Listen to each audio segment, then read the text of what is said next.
Les caves profondes du massif central saharien nous racontent une histoire qui a commencé il y a plus de 6000 ans.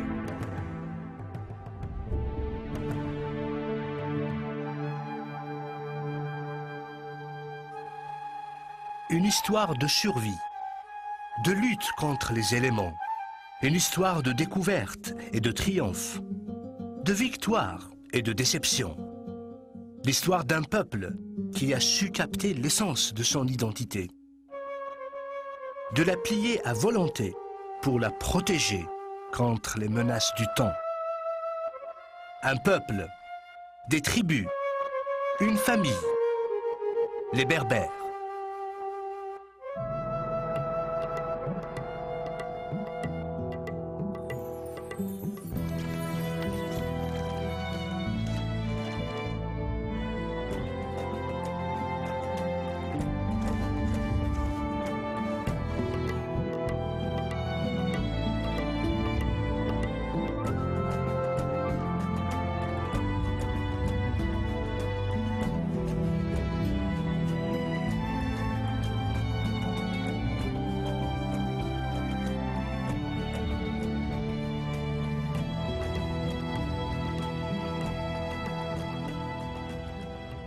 Nous ne savons toujours pas qui, dans l'histoire, a utilisé le terme berbère pour indiquer les populations indigènes d'Afrique du Nord.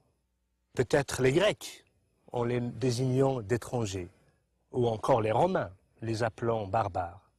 Ce que nous savons, c'est que chaque tribu portait et porte encore un nom propre à elle.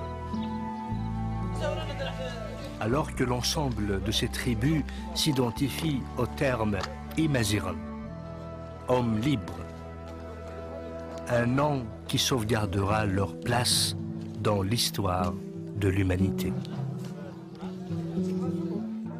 Les historiens sont confus sur les origines de ce peuple, si fier et si tenace. Seraient-ils les autochtones de ce pays, comme semblent l'indiquer les stèles et les fresques murales, ou encore un mélange d'immigrants et d'autochtones? Les chercheurs, les anthropologues, les archéologues en général, qui ont fait des études approfondies sur l'Afrique du Nord, ont trouvé que de tout temps, en remontant à 5000, 8000, 10 000 ans, cette terre était toujours habitée. Et on ne voit pas de peuple ayant émigré d'ailleurs pour s'installer sur cette terre. Donc les Berbères ne viennent de nulle part. Ceci dit, ayant un rivage assez long de 3000 km avec la Méditerranée, donc tout le bassin méditerranéen a conflué vers l'Afrique du Nord, et on a vu aussi bien les Phéniciens comme premiers arrivants en Afrique du Nord, ensuite les Grecs, ensuite les Romains, même les barbares des Vikings étaient venus jusque-là, puisqu'il y a eu les Vandales à un moment donné qui étaient arrivés en Afrique du Nord. Donc l'Afrique du Nord a subi, ou plutôt bénéficié, des brassages humains de toute la Méditerranée. Qu'ils soient autochtones ou pas, une chose est cependant certaine, les Berbères ont occupé l'Afrique du Nord depuis plus de 6000 ans. Sur une terre qu'ils adorent, ils demeureront un peuple fier de sa culture et de son héritage. Un peuple qui, malgré les invasions, à travers les millénaires, a su garder et maintenir sa langue et son identité, l'identité berbère. Ce n'est ni la présence, ni encore l'absence de frontières qui aurait réussi à unifier ou à séparer le peuple berbère, puisque ce peuple, de toute son histoire, n'a jamais connu d'unité politique. Les diverses tribus ne s'alliaient que devant un ennemi commun. L'envahisseur, une fois le danger parti, chaque tribu reprenait sa vie, propre à elle. Que ce soit en Libye, en Tunisie, au Maroc ou en Algérie, Les Berbères qui s'étaient bien établis comme bergers et fermiers retournaient chez eux, dans leurs villages et forteresses qu'ils avaient érigés très loin dans les montagnes, vers les pics les plus inaccessibles. Certains ont trouvé refuge dans les îles Canaries et l'île de Djerba. Aujourd'hui, leurs descendants continuent à vivre dans ces régions lointaines.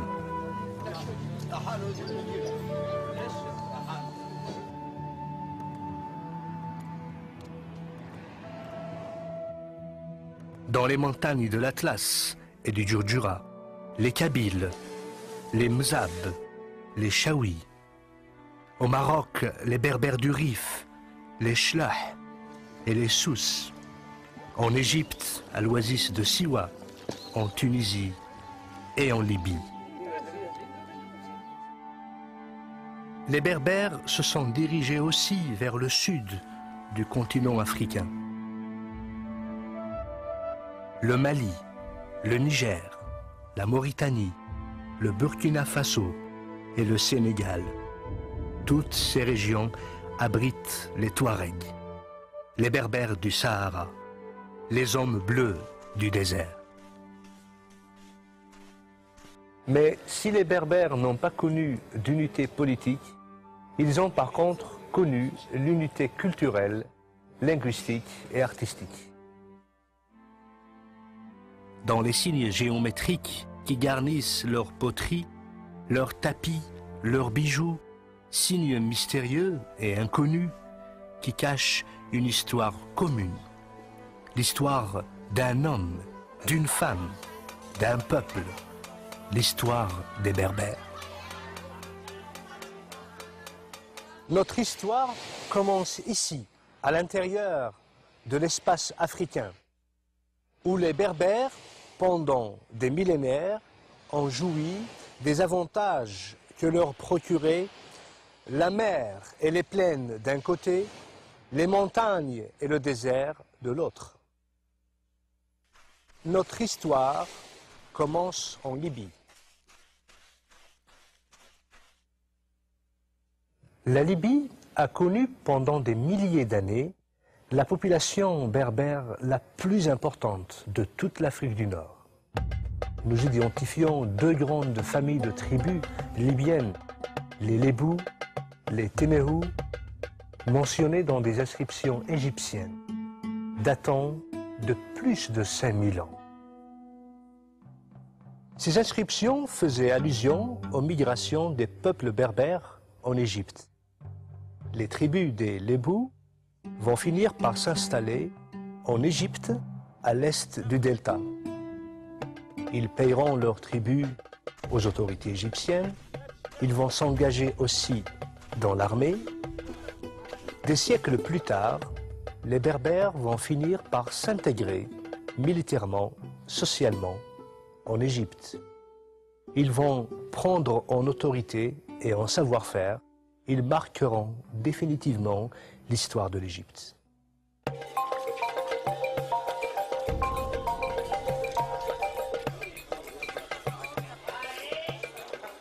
L'Égypte est aujourd'hui un pays cosmopolitain qui comprend une population urbaine et agricole.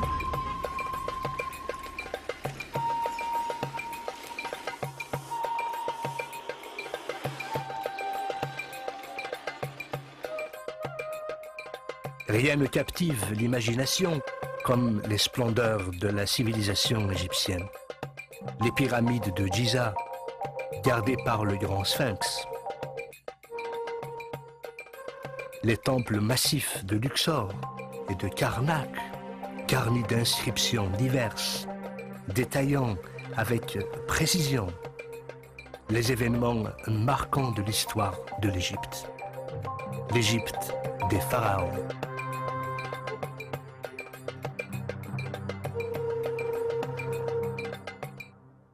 C'est grâce aux documents égyptiens anciens que les ancêtres des Berbères, installés à l'ouest du delta, nous sont connus.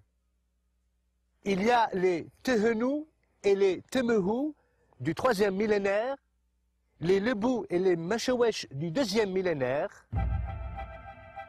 Mais comment les Berbères ont-ils réussi à se constituer en véritable puissance, qui a même réussi au début du 1er millénaire à se rendre maître de l'Égypte?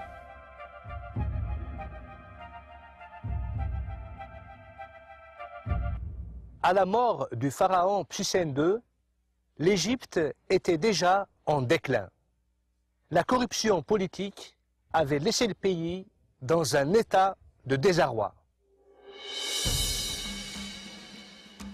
C'est durant cette période que Sheshonq Ier est parvenu au trône, mettant fin à la 21e dynastie et marquant le début de la 22e, la dynastie libyenne. Sheshonq n'était pas étranger à la cour royale. Général en chef des armées et conseiller personnel de Pharaon, il avait complètement gagné sa confiance. Il avait même épousé sa fille, Matka. De son beau-père Psusen II, Sheshonq avait hérité d'un royaume déjà affaibli. Mais Sheshonq n'était pas un homme à se laisser faire. Il a d'abord décidé de mettre les affaires du pays en ordre, en limitant l'influence des prêtres qui avaient abusé du pouvoir royal. Pour s'assurer de leur loyauté, il nomma son fils, Iyuput, comme grand prêtre d'Amon.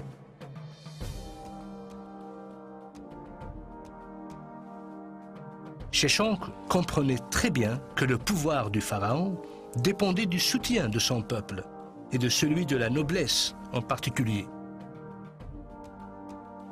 C'est ainsi qu'il a permis aux seigneurs de la terre d'épouser les filles de la cour royale, pratique inhabituelle en Égypte. Ensuite, Sheshonq s'attaqua aux problèmes politiques. Il réussit ainsi à mettre fin aux divisions qui rongeaient l'Égypte durant la 21e dynastie.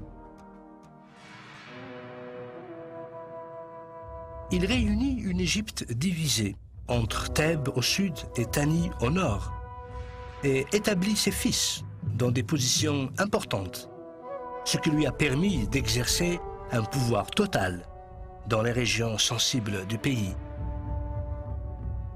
Sheshonq réalisait que la foi du peuple dans le royaume ne pouvait être solidifiée qu'en ravivant la puissance et la gloire que l'Égypte avait connues jadis.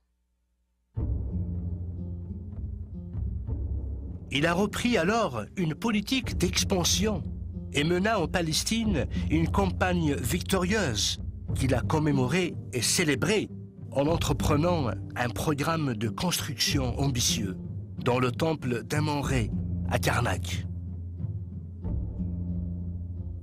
C'est ainsi que Sheshonq a su consolider son autorité à la base, marquant un nouvel âge de prospérité dans un pays qui agonisait. Finalement, Sheshonq a noué des liens commerciaux étroits avec la cité. Finalement, Sheshonq a noué des liens commerciaux étroits avec la cité phénicienne de Byblos, des liens qui s'avéreront être profitables aux deux royaumes. Sheshonq est mort en 924 avant Jésus-Christ, après un règne de 21 ans, laissant derrière lui un pays prospère. À ses funérailles, l'Égypte pleura la perte d'un de ses plus grands pharaons. Son fils, Osorkon, lui a succédé. Plusieurs autres rois ont honoré sa mémoire en adoptant son nom.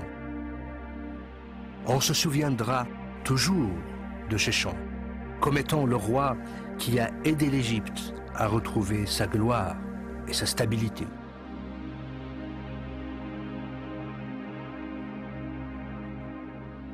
Si Sheshonq est le roi berbère qui a profondément marqué l'histoire de l'Égypte, d'autres rois aussi illustres vont marquer définitivement l'histoire de l'Afrique du Nord.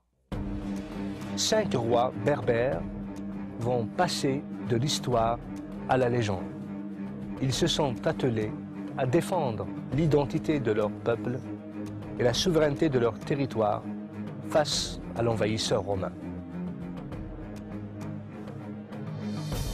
Massinissa, Jugurtha, Juba I, Juba II et Ptolémée, roi de Mauritanie, vont profondément marquer l'histoire de la Berbérie.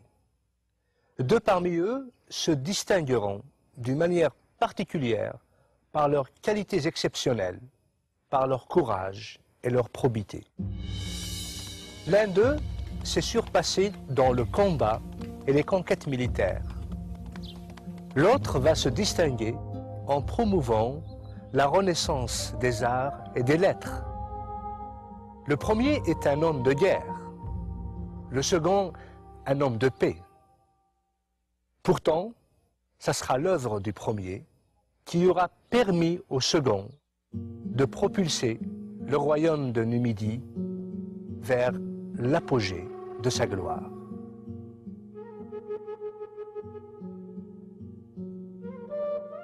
Je me trouve aujourd'hui dans la ville de Carthage.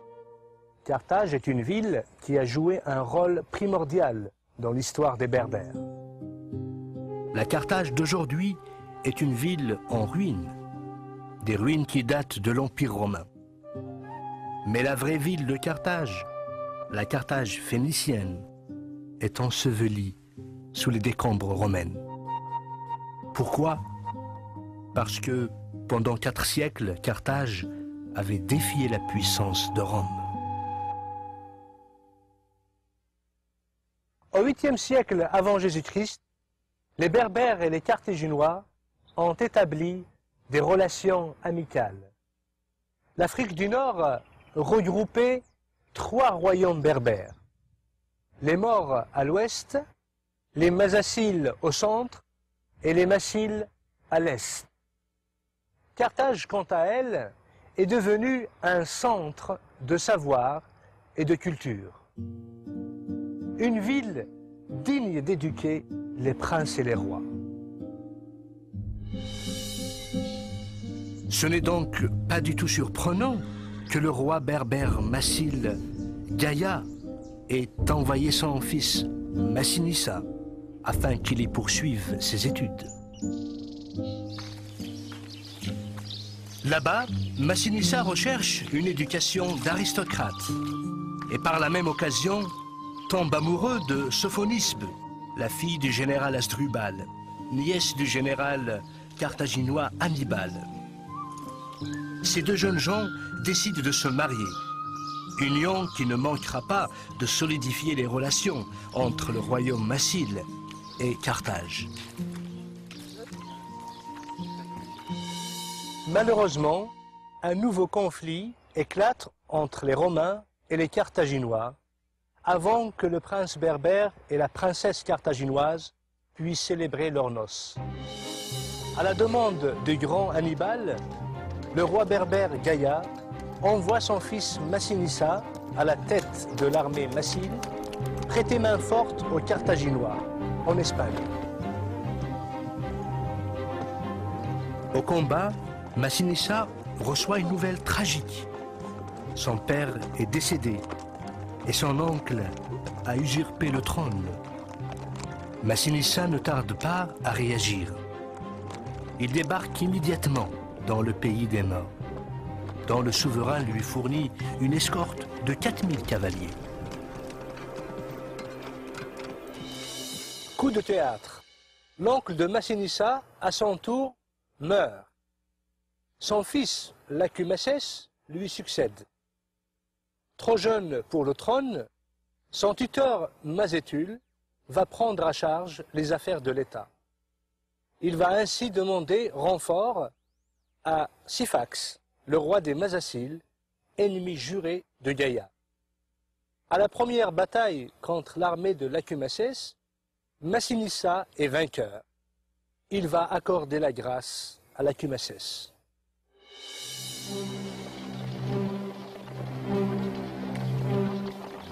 Cependant, les renforts de Syphax arrivent. Battu et blessé, Massinissa fuit en se jetant dans une rivière.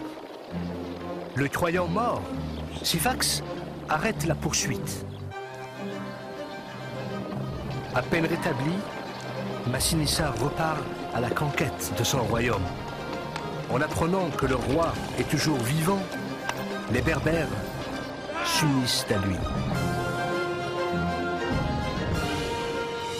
Déçu par l'indifférence des Carthaginois à la mort de son père et craignant pour le sort de son peuple, Massinissa décide de tourner le dos à des siècles de conflits avec Rome et il lui tend la main.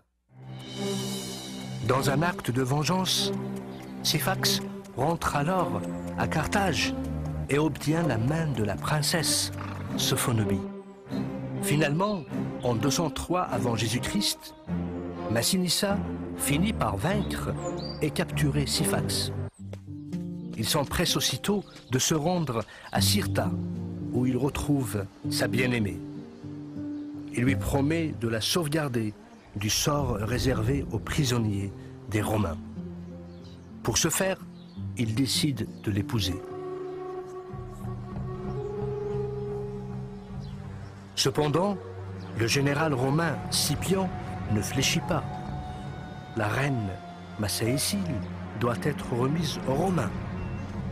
Fidèle à sa promesse, Massinissa lui ramène alors un breuvage empoisonné qu'elle n'hésite pas à boire.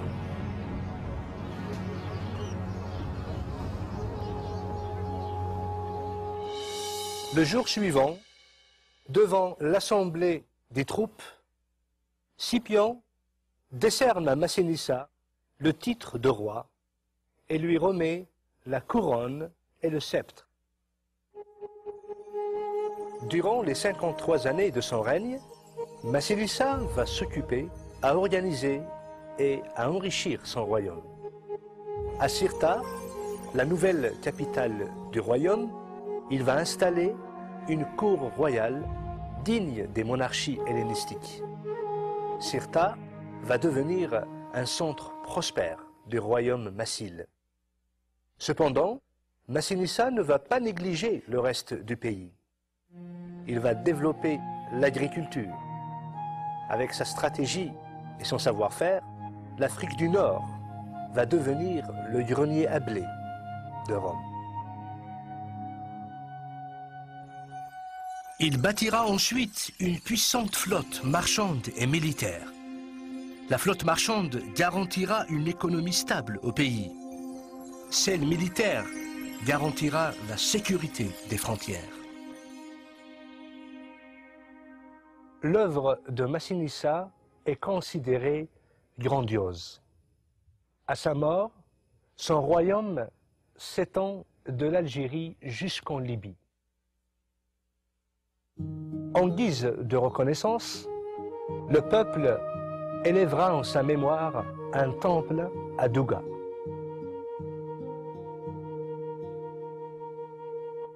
Le choix de Massinissa s'est révélé judicieux. Au printemps de l'année 146 avant Jésus-Christ, après sa victoire finale contre Carthage, Rome s'est installée en Afrique. Sur les ordres de Scipion, Carthage, la ville la plus prestigieuse d'Afrique du Nord, a été complètement détruite. Ses murs rasés, sa population exterminée, son héritage effacé à jamais. Déclaré par les Romains, interdit aux hommes pour l'éternité. Cependant, l'essence de Carthage ne mourra pas. C'est pourquoi les Romains ont décidé d'annexer les territoires qu'elle dominait. C'est ainsi que Rome va prendre possession de ces terres fertiles pour y implanter des colonies. Un siècle plus tard, les Romains auront fondé la grande province de l'Afrique. Si l'histoire se souviendra toujours de Massinissa comme étant guerrier et roi légendaire qui a apporté à son peuple la stabilité et la prospérité, Juba II, lui, sera reconnu comme étant le roi berbère qui a donné à son peuple son âge d'or. Mais comment se fait-il un orphelin de 4 ans a su gagner la confiance et le respect de Rome, l'admiration des Grecs et l'adulation de son propre peuple? C'est à la mort prématurée de Juba I, roi de Numidie, que Jules César rentre à Rome avec le jeune prince Juba II et charge sa nièce Octavie de l'élever. À Rome, et sous l'œil vigilant d'Octavie, le petit prince berbère reçoit l'éducation de la grande noblesse romaine. Ce faisant, Juba découvre une aptitude exceptionnelle à l'étude. Après l'assassinat de Jules César, le frère d'Octavie devient le protecteur du jeune prince. Juba II, à l'âge de 15 ans, revêt la toge du citoyen romain. Juba ne tardera pas à combattre aux côtés d'Octave.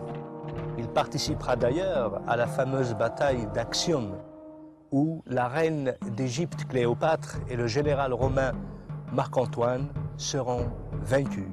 Marc-Antoine étant l'ancien époux d'Octavie. Le couple vaincu préférera le suicide à la honte d'être pris prisonnier. Désormais, seul maître de l'Empire et amplement conscient des difficultés que provoquerait pour Rome le maintien de l'Afrique du Nord sous son joug, mais aussi tellement confiant dans la loyauté et la fidélité de Juba II, Octave Auguste va concéder à Juba II le royaume de Mauritanie. Juba II, une fois installé sur le royaume de la Mauritanie et à la ville de Yol, la côte occidentale de l'Algérie actuelle, il rebaptisera cette ville du nom de Césarée, en hommage au nouveau César, Octave Auguste. Sous le règne de Juba, Césarée deviendra une superbe ville et une plaque tournante du commerce et de la culture méditerranéen. Juba II y bâtira aussi des jardins, des temples et des amphithéâtres.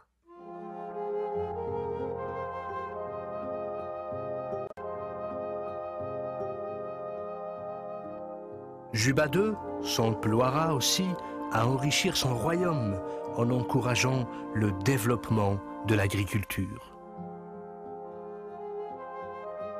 La Mauritanie ne tardera pas à devenir un véritable grenier à blé en fournissant les 2/3 des besoins en blé de Rome, ce qui lui apportera aussi de considérables revenus. En étudiant avide de savoir, le roi attirera à sa cour de nombreux artistes et intellectuels grecs, tandis que les uns lui orneront le palais de superbes sculptures, les autres lui vendront des manuscrits rares collectés dans le monde entier. Juba II a écrit beaucoup d'ouvrages consacrés à l'histoire, à l'archéologie, au théâtre et à la peinture. À l'instar des Grecs qui, en guise d'admiration, ont placé son buste à la bibliothèque d'Athènes, nous aussi, nous ne pouvons que rendre hommage à ce grand roi berbère pour sa curiosité intellectuelle.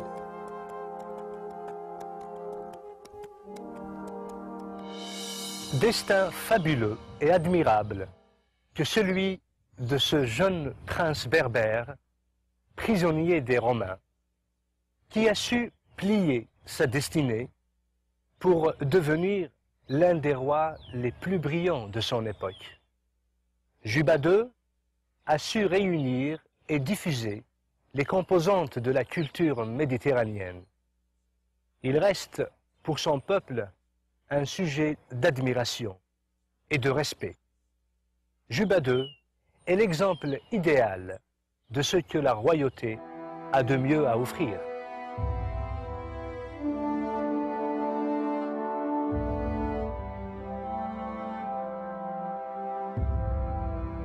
Avec la présence romaine en Afrique du Nord, le christianisme atteint les populations berbères pour jouer un rôle majeur dans leur histoire. Cependant, les Romains ne tolèrent pas la foi chrétienne. Ils considèrent cela comme une menace à la stabilité de l'Empire.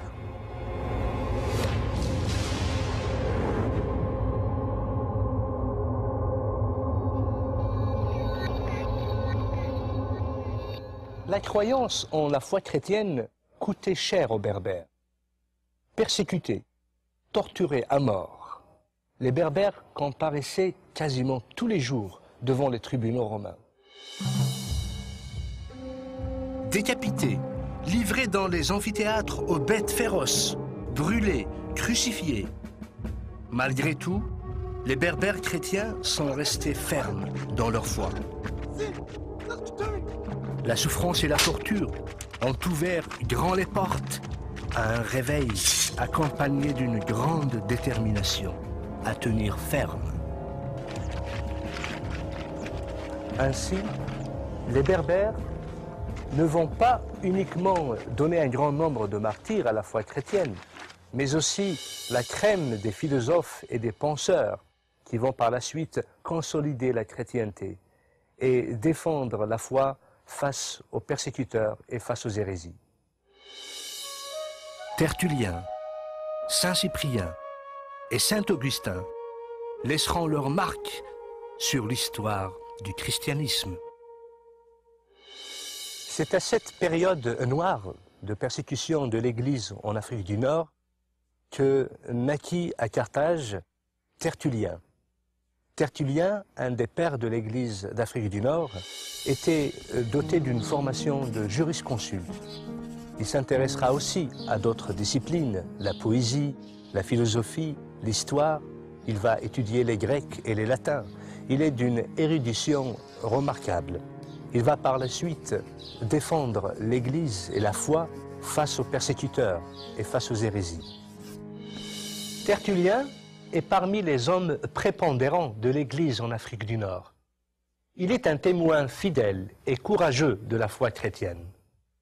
Il est l'avocat des martyrs par excellence. Le fait que les martyrs semblaient accepter sans discussion leur condamnation le révoltait. Il rompra avec cette soumission passive et contribuera ultimement à la défaite du paganisme. Tertullien se révoltera d'abord contre un paganisme d'État intolérant qui refusait le droit de citoyenneté aux chrétiens.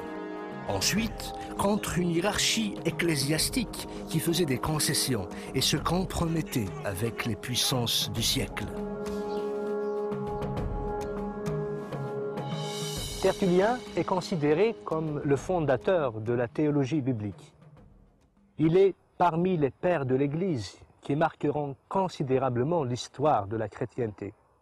Il est à la fois apologète, enseignant, moraliste et théologien. Tertullien est considéré aussi comme le champion de la défense de la chrétienté. À sa suite viendra Cyprien. Lui, il va s'atteler au sujet de l'unité de l'Église. Cyprien est issu d'une famille de la haute bourgeoisie carthaginoise. Enfant de païens, il défendait l'idolâtrie. Il jouissait aussi d'une fortune personnelle considérable. Après avoir complété son éducation, il devint un rhéteur et un maître éloquent, incontesté. Sa renommée grandit dans la cité carthaginoise. Il est aussi un avocat de métier. Cyprien de Carthage mena une vie de très haut niveau. Il aimait les luxes et les plaisirs de la vie. Il entretenait des relations d'amitié avec la plupart des notables de Carthage, avec lesquels il gardera fidélité pour longtemps. Ce rhéteur remarquable, très riche et mondain dans sa vie, ne finira pas d'étonner la haute société carthaginoise lorsqu'il se convertit au christianisme.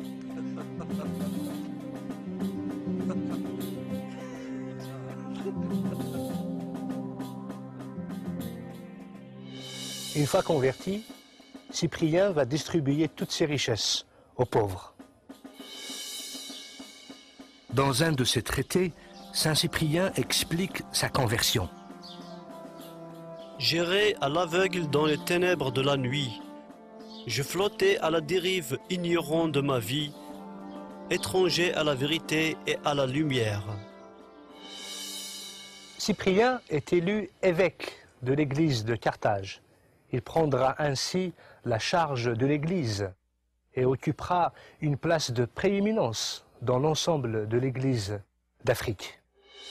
Cyprien va aussi publier son fameux traité sur l'unité de l'église, un de ses ouvrages qui exercera une profonde influence sur l'ensemble de l'église de l'Afrique. En 258, Cyprien, évêque de Carthage, sera arrêté et condamné à mort. Un nouveau nom s'ajoutera à la liste des martyrs de l'Église.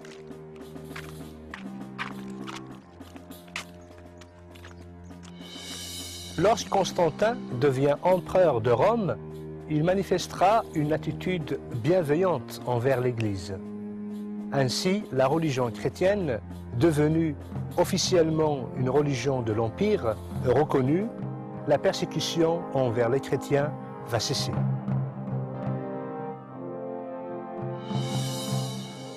De toutes les figures éminentes de l'Église berbère, un homme se distinguera parmi tous les autres, Saint Augustin d'Hippone, le père de l'Église chrétienne par excellence. Né à Tagaste, en Algérie, au sud du port d'Hippone, il passe une enfance heureuse. Plus tard, il se rappellera de l'extraordinaire lumière africaine. Cette lumière inonde tout ce que nous voyons, se glisse partout où la découvre le jour. Elle me pénètre de 1000 manières. Élève studieux, Augustin poursuivra ses premières études à Tagaste jusqu'à l'âge de 16 ans. Sa mère, qui est une fervente chrétienne, voudrait pour lui une formation chrétienne. Son père, qui est un propriétaire terrien et païen de tradition, rêvait pour son fils d'une formation de rhéteur ou d'avocat. À l'âge de 17 ans, Augustin se retrouve à Carthage pour une durée de près de 12 années, où d'abord il est étudiant, par la suite professeur.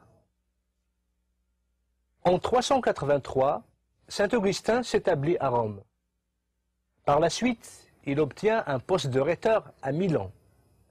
Ce n'est que là-bas, à la lecture d'une des épîtres de l'apôtre Paul du Nouveau Testament, que Augustin se sent un appelé à une autre vie, une autre destinée. Élaborant ses dialogues philosophiques, Saint Augustin poursuivra sa marche sur les sentiers de la vérité. Un an plus tard, il est baptisé à Milan. Cet heureux événement marquera pour lui l'engagement à la vie parfaite. C'est ainsi qu'il condamnera désormais sa vie antérieure. Quelque temps plus tard, Augustin va perdre d'abord sa mère, ensuite son fils, des coups durs et successifs qui le marqueront brutalement.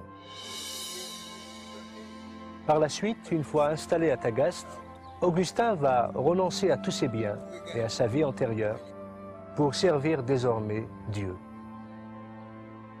Appelé comme prêtre au service de l'Église, Saint Augustin finira par devenir l'évêque de l'Église d'Hippone. À sa mort, Saint Augustin laissera une œuvre littéraire monumentale d'environ 93 ouvrages, répertoriés dans un ensemble de 252 livres. La joie, c'est le fait que l'homme connaisse la vérité. Augustin a donné l'occasion à tous ceux d'Afrique du Nord de le réaliser. Il était en Algérie et ensuite il est allé à Carthage pour enseigner la rhétorique. Dans toutes les étapes de sa vie, il disait que la vérité est disponible pour tout le monde. Connaître le Seigneur, c'est cela la vérité que chacun doit rechercher. Ensuite, il dit quelque chose de très important, le fait que le bonheur est de vivre en harmonie avec ce qui relève de son être intérieur. Où se trouve la sagesse? La sagesse est à l'intérieur de soi. La sagesse se trouve dans l'être profond intérieur. L'homme doit rechercher la vérité à l'intérieur de lui-même et non pas à l'extérieur. Saint Augustin a sans doute été l'un des plus illustres représentants de la chrétienté dans l'Antiquité. C'est lui qui, de toutes les églises du monde antique, a haussé l'Église d'Afrique au premier rang, malgré toutes ses misères. On ne connaît guère d'exemple d'un homme aussi prodigieux qui aurait possédé tant de qualités d'esprit et de cœur, une capacité de travail prodigieuse, une telle souveraineté dans le service, dans le ministère. Saint Augustin aura marqué de son empreinte l'histoire de l'Église. Son rôle était de combattre le doute chez les hommes. Il voulait leur dire que la vérité existe. Contrairement à ce que disaient les néoplatoniciens qui pensaient que ce ne servait à rien de connaître la vérité et que personne ne pourra la découvrir. Lui, il va donner l'opportunité et l'espoir que les hommes pourront trouver la vérité s'ils la cherchent avec persévérance.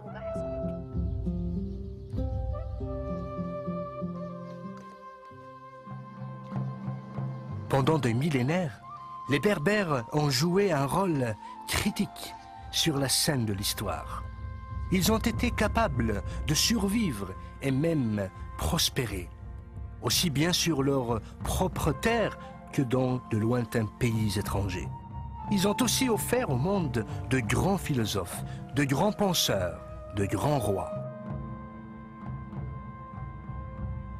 Cependant, la contribution des Berbères aux pages de l'histoire de l'humanité ne serait complète sans la mention d'une personnalité dont la renommée dépassera le nord du continent africain. De celle qui, jusqu'à nos jours, sera révérée en tant que reine des Berbères. Une femme qui symbolise peut-être au plus fort ce qu'est l'esprit berbère. Aux yeux de son peuple, elle est Dihia. Pour ses ennemis, elle est la Kahina, ou la prêtresse, à craindre et à respecter. Preuve en est.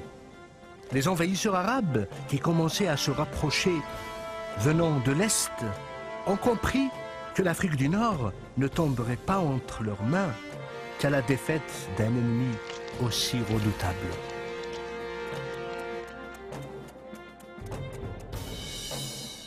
Au début du 7e siècle, le roi Tabet a régné sur la tribu des Ijarawen à l'est de l'Algérie, dans les montagnes des Aurès. Sous son règne, le royaume a connu la paix et la prospérité. Le peuple attend avec impatience la naissance de l'héritier du trône. Un vœu qui sera bientôt exaucé. Malheureusement, l'apparition d'une nouvelle vie en cause la perte d'une autre. La reine vient de mourir en accouchant. Le roi apprend qu'il est le père d'une petite fille, mais qu'il a aussi perdu sa bien-aimée. En portant ce bébé si délicat entre ses bras, il ne pouvait pas connaître le rôle crucial qu'allait jouer cette princesse dans l'histoire de son peuple. Dihia reçoit une éducation digne des plus grands princes. Douée d'une grande intelligence, elle apprend à monter à cheval et à combattre. Papa! Tous les membres de la tribu savent qu'elle pourra facilement devenir une adversaire redoutable dans les batailles. Bientôt, elle connaît chaque coin, chaque arbre du massif de l'Aurès. une qualité qui lui sera très utile lorsqu'elle sera devenue une guerrière redoutée.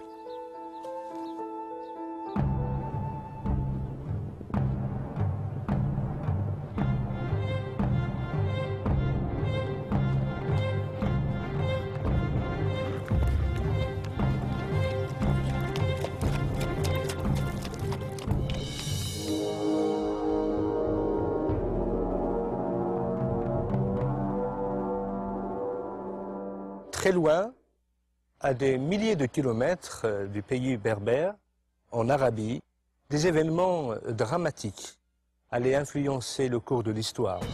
Ils influenceront bien sûr le destin de la princesse Dihya.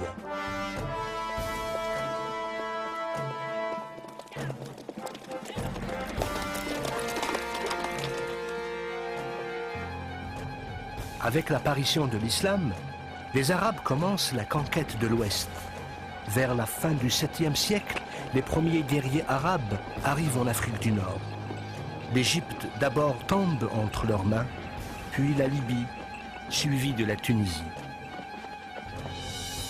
Le calife Muawiyah va alors envoyer son lieutenant, Uqba ibn Nafa', en terre d'Ifriqiya. C'est Uqba ibn Nafa' qui va fonder Qayrawan, la première ville musulmane en Afrique du Nord. La ville de Kairouan étant édifiée, elle servira en quelque sorte de tête de pont pour les armées arabes en Afrique du Nord. Les armées byzantines étant disséminées le long de la côte de la Méditerranée, Uqba ibn Nafa' préféra pour atteindre le pays traverser les hauts plateaux. Sauf que il fera face à une résistance farouche de la part des Berbères. Cette résistance est dirigée par Koseila, un chef berbère qui règne sur la tribu des Irawibn. Après de nombreux combats qu'il perdra, Uqba tombe en disgrâce et retourne en Arabie.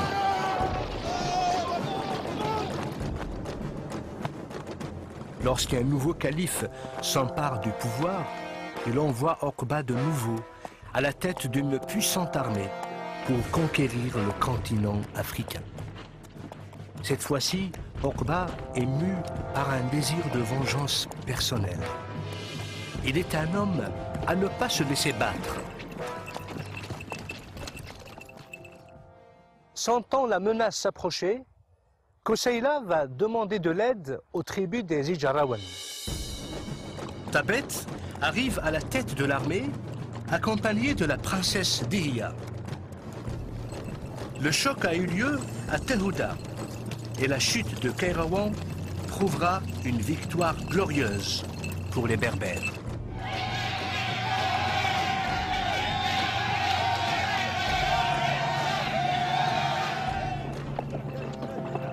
Mais l'armée arabe attaque de nouveau, sous Zuhair. Koseila et Dihya se battent farouchement à la tête de leur armée.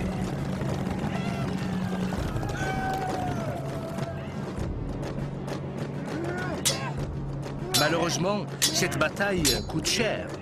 Elle y réclamera la vie de Koseila.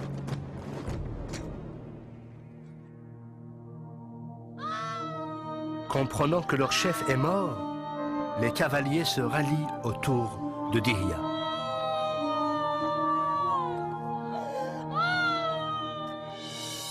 Quelques années plus tard, de nouveaux guerriers arabes vont pénétrer l'Afrique du Nord. Cette nouvelle armée sera conduite par le guerrier Hassan ibn Norman.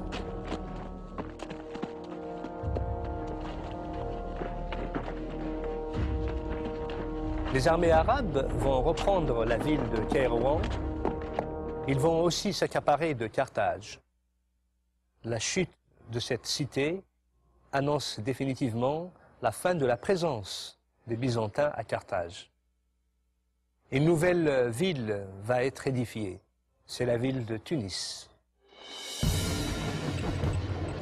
Maître de la côte, Norman porte ses regards vers l'intérieur du pays, sur lequel règne une guerrière redoutable. Il sait que tant qu'il n'aura pas vaincu la Kahina, il ne pourra jamais prétendre avoir conquis l'Ifriqiya.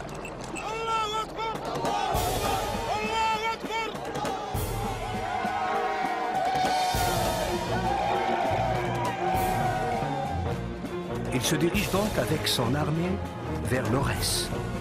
Mais en chemin, la Kahina le rejoint à la tête d'une grande armée, dans laquelle se distinguent des femmes guerrières, des Amazones berbères. Les deux armées se rencontrent. Les Arabes avaient sous-estimé la force et l'ordre de l'armée de la Kahina. Après une bataille vicieuse, les guerriers arabes sont obligés de se replier. L'armée de la Kahina les poursuit. Dihya s'installe alors dans un amphithéâtre qu'elle transforme en forteresse.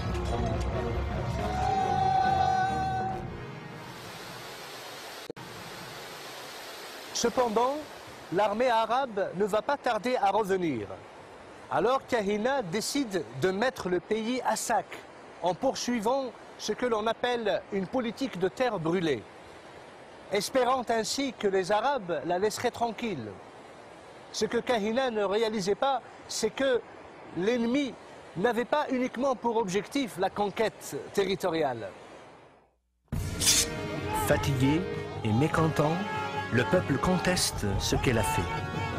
C'est alors que Hassan décide d'attaquer. Voyant que l'armée arabe est aux portes de la forteresse, Kahina demande aux tribus de se joindre à elle. Mais elle ne jouit plus autant du soutien de ses alliés. Et bon nombre de tribus refusent de s'unir à elle. La reine résiste pendant 2 semaines aux troupes qui attaquent la forteresse. Mais elle réalise qu'elle ne pourra pas tenir plus longtemps. Elle prend alors une décision. Elle ne veut plus que ses fidèles compagnons perdent leur vie pour une cause perdue. Voyant qu'ils sont à bout, elle leur demande de baisser les armes. Les guerriers berbères ne veulent pas se rendre et refusent que leur reine se sacrifie pour eux. Néanmoins, avec la même obstination qui l'a poussé à combattre les armées arabes pendant des années, d'abord aux côtés de son père, par la suite aux côtés de Koseila, et finalement seule, elle réalise et comprend la nécessité du sacrifice. Dihya quitte seule la forteresse au petit matin, pour aller une dernière fois fouler le sol de son cher pays. Elle y trouve un puits pour y étancher sa soif.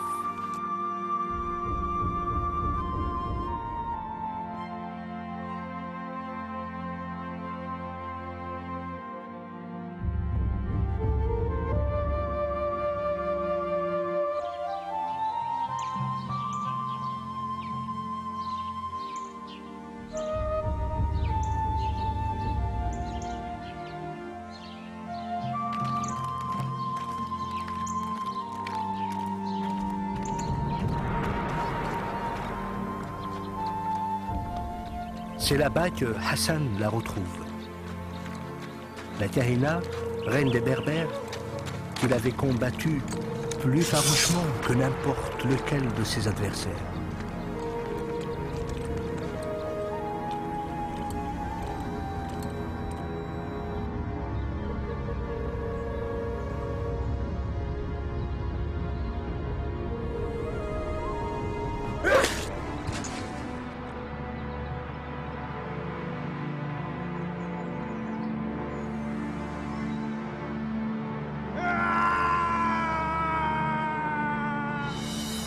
Ce jour-là, les Berbères pleureront la perte de leur reine bien-aimée. Ils avaient compris qu'avec la mort de Dihya, ils avaient perdu une femme de grande valeur, un vaillant chef, une femme dont le courage n'a d'égal que son cœur. La reine qui aura passé sa vie à lutter pour la liberté de son peuple, qui aura veillé des nuits entières à évaluer la menace qui venait de l'Est, pouvait maintenant se reposer en paix dans le sein de cette terre qu'elle avait tellement chérie, de ce pays qu'elle avait préféré à sa propre vie. Aujourd'hui, plus de 13 siècles après sa mort, Dihya sera toujours cité parmi les plus grands défenseurs de la liberté que les Berbères auront jamais connue.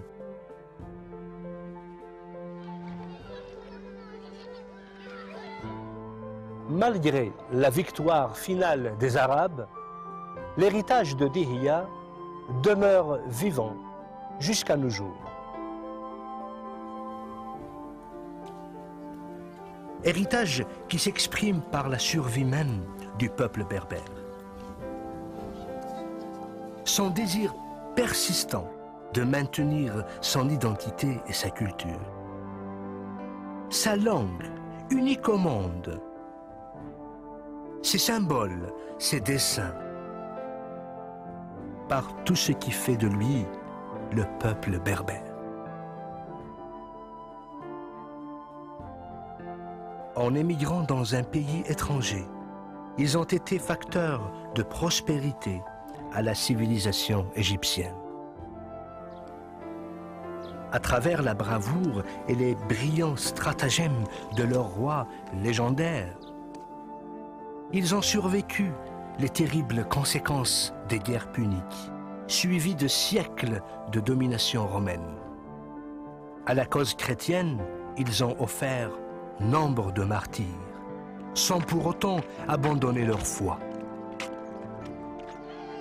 Sous la conduite d'une grande reine, ils se sont imposés comme un barrage de taille à l'envahisseur arabe. Kabyle, Chaoui, Mouzabit, Touareg, Chlah, Souss, Rifi, Chenois, Nfoussa, Djerbi, Zarawa, Siwi et Canari, que ce soit en Algérie, au Maroc, en Tunisie, en Libye et partout dans le Sahara d'Afrique, et même jusqu'aux îles Canaries. Les Berbères demeurent la preuve que les siècles et les millénaires ne pourront effacer une réalité primordiale. Le fait que les Berbères sont et demeureront toujours des hommes libres, Imazighen.